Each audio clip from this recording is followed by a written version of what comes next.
Welcome to Shelf Life, the monthly series where I look at games I covered about half a year ago and let you know whether they're still in my collection. And this week we've got a bunch of them, 6 retail releases as well as some crowdfunding games. So let's jump right in and see which of them had shelf life. So starting out in the crowdfunding corner, this month I covered the expansion for Astronauts Eternity, or I should say a standalone, but this is the first set to kind of port over the expedition rules from Aeon's End, where you have some storyline to go through, where you have sort of a ramp up of difficulty and unlocking cool things as you go, which is my favorite way to play Aeon's End, and definitely my favorite way to play Astronauts once this releases, or maybe it's already delivering. Either way, I think this one is great. If you already like Aeon's End or Astronauts, this is certainly a no-brainer to pick up. Well, maybe not if you like Aeon's End.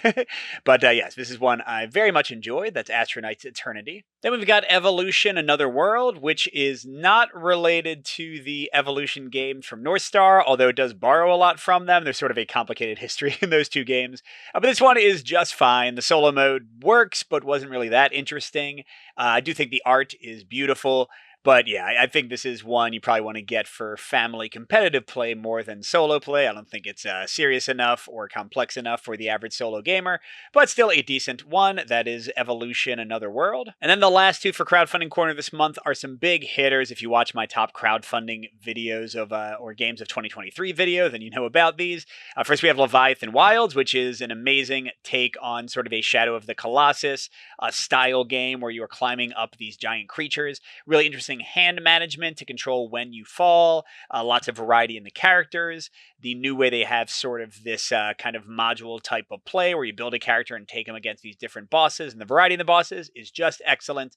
Absolutely love this one. Very, very excited for it. That's Leviathan Wilds. And then I'm also super duper excited for Dead Cells, which I think is actually finishing up pretty soon. I'm a fan of the video game, and actually my 8-year-old has been playing it on Switch a ton recently. It's become his favorite game as of late, which means I've been playing it a lot too.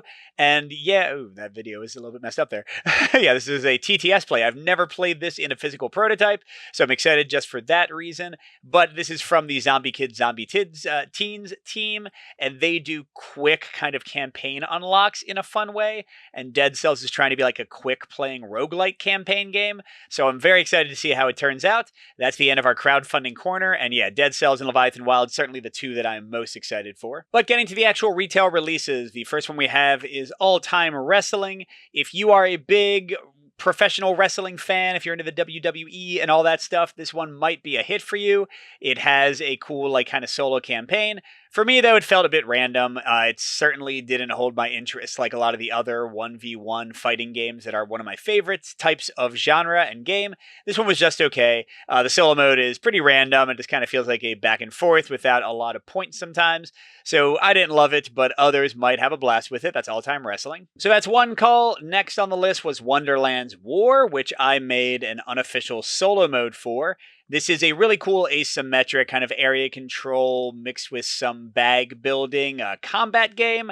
I like this one a lot for competitive play, and I think the solo mode I made works fine. It's not amazing. It's probably a little bit clunkier than it could be, but this is a complex game with, again, a lot of asymmetry, so I think that's to be expected.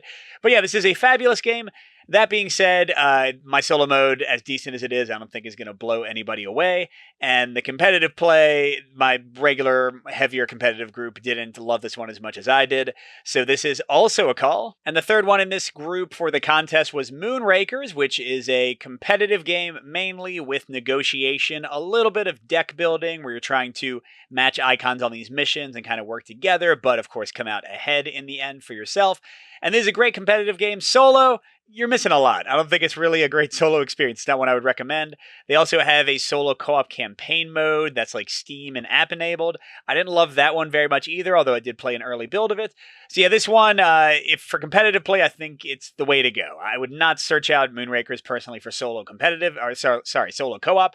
It's cool that they have that mode, but definitely not the way to play this game. So for my group and my play style, this one was a call. So that's 3 calls for the first group. How about the second? We have Lords of Ragnarok up. And this is another, well, I wouldn't really say asymmetric. It's not too asymmetric here, but it's another kind of area control combat game, the follow-up to Lords of Hellas. And I thought this one was okay. I liked a lot of the core mechanics in it. It's cool to like fight the monsters and how you level up. I think the AI works pretty well and how they change up the actions they're likely to do. but it also felt like the pacing was way off and the ending wasn't very satisfying a lot of the time. So this one was another cull for me. A lot of culls this month, although I still enjoyed it. That's Lords of Ragnarok. So come on, Expeditions, you're the last chance for me to keep one game from this month, but nope.